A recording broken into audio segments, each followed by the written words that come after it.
Billionaire Elon மஸ்கின் Starlink செயற்கைக்கோள் இணைய சேவைகளை இலங்கையில் அறிமுகப்படுத்தும் பணிகளானது இறுதிக்கட்டத்தில் உள்ளது.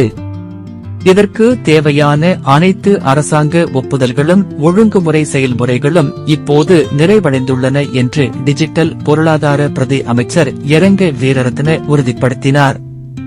இலங்கையில் அதன் செயல்பாட்டு துவக்கத்தை தொடர ஸ்டார்லிங்கிலிருந்து இறுதிக்கட்ட நடவடிக்கைக்காக அரசாங்கம் காத்திருக்கிறது என்றும், அந்த பணிகள் நிறைவு பெற்றதும் சேவைகள் தாமதமின்றி தொடங்கப்படும் என்று அவர் கூறினார். 2025ஆம் ஆண்டுக்கான ஆசிய தொழில்நுட்ப உச்சி மாநாட்டின் ஒரு பகுதியாக சிங்கப்பூரில் நடைபெற்ற உயர்மட்ட கூட்டத்தின் போது இந்த அறிவிப்பு வெளியிடப்பட்டது.